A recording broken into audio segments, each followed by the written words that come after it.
నిన్న తిరువూరు ఎమ్మెల్యే చెప్తున్నాడు. తిరువూరు ఎమ్మెల్యే నిన్న బహిరంగంగా వీడియో రిలీజ్ చేశాడు. ఏమని మాట్లాడుతున్నాడు తిరువూరు ఎమ్మెల్యే? విజయవాడకు సంబంధించినటువంటి కేసుని నాని ఇక్కడ మైనింగ్ వ్యాపారం చేస్తున్నాడు, ఇసుక వ్యాపారం చేస్తున్నాడు, మద్యం వ్యాపారం చేస్తున్నాడు, డబ్బులకి పోస్టులకు అమ్ముకుంటున్నాడు, దోచుకు తింటున్నాడు, విజయవాడ ఎంపీ ఆఫీస్లో కూర్చొని మొత్తం వ్యవహారం దందాలు చేస్తున్నాడు అంటే మీ ఎమ్మెల్యే చెప్పిన దానికి మీరు ఏం సమాధానం చెప్తారు? కనీసం వాడిని పిలిచి ఎక్స్ప్లెనేషన్ కూడా కాల్ఫర్ చేయాలి. అదే ఎమ్మెల్యే బెల్ట్ షాపులు పట్టుకుంటూ నా ఒక్కొక్క గ్రామంలో 40కి పైగా బెల్ట్ షాపులు అనధికారికంగా నడుపుతున్నారు 4 మండలాల్లో అని చెప్తే కనీసం వాడిని పిలిచి ఎక్కడ జరుపుతున్నారన్న మాట మాట్లాడాలి. మీరు మీ ఎమ్మెల్యేలు బహిరంగంగా కోట్ల రూపాయలు దోచుకొని అక్రమ మద్యం చేస్తుంటే కనీసం మాట్లాడటంలా మీ కూటమి నాయకులు, భారతీయ జనతా పార్టీ మాట్లాడటంలా, తెలుగుదేశం పార్టీ మాట్లాడట్లా, జనసేన పార్టీ కార్యకర్తలు మాట్లాడట్లా, జనసేన పార్టీ నాయకులు మాట్లాడట్లా. దేనికోసం మీ ముగ్గురికి అధికారం ఇచ్చారు? రాష్ట్ర ప్రజలను దోచుకు తినమని ఇచ్చినారా? మద్యాన్ని కల్తీ మద్యం తేమని తయారు చేసినారా? కల్తీ మద్యం గురించి ఈ రోజు వరకు నోరు ఇప్పలేదు ఉప ముఖ్యమంత్రి గారు.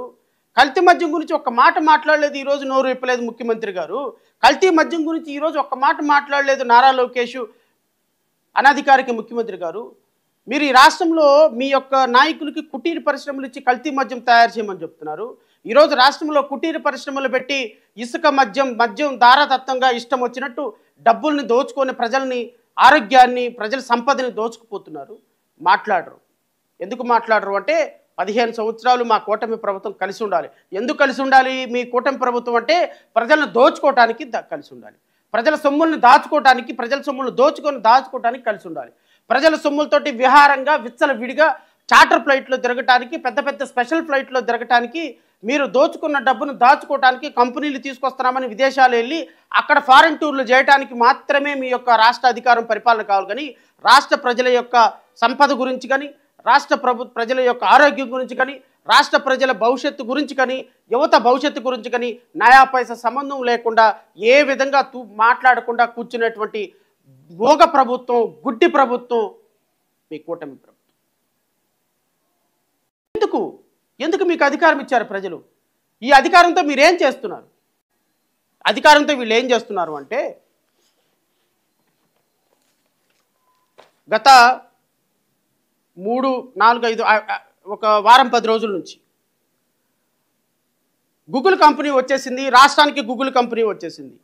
టాటా కన్సల్టెన్సీ సర్వీసెస్ వచ్చేసింది.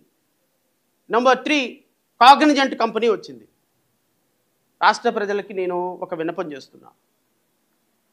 టాటా కన్సల్టెన్సీ సర్వీస్కి 1100 కోట్ల రూపాయల భూమిని 99 పైసలకు ఇచ్చారు. 21 ఎకరాలు.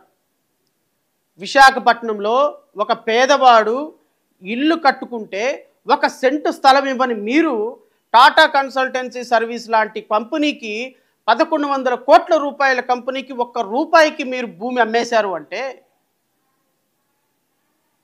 ఏది ఒక్క ఇటుక రాయి వేయకుండా, అసలు కంపెనీ స్టార్ట్ చేయకుండా, కంపెనీ కనీసం ఒక్క ఎంప్లాయీని కూడా రిక్రూట్ చేయకుండా,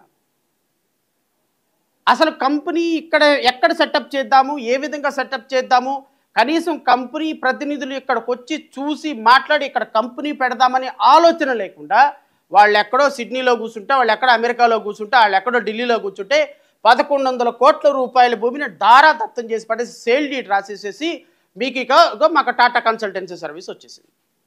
ఎప్పుడు వచ్చిందయ్యా? ఎవరికి తెలియదు.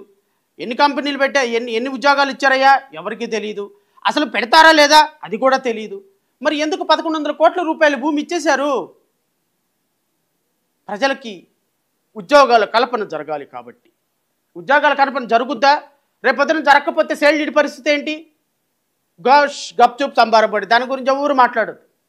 ఈవెన్ హైకోర్టు కూడా చెప్తుంది, అవునండి 1100 కోట్ల రూపాయల భూమి ఇస్తే తప్పేంటుంది? ఇస్తే తప్పేంటుందా? ఎవరి సొమ్ము అది? ప్రజల సొమ్ము. రేపు టాటా కన్సల్టెన్సీ సర్వీసెస్ ఇక్కడ కంపెనీ పెట్టకూడదు అనుకుంటుంది. అప్పుడు ఏమైపోతుంది?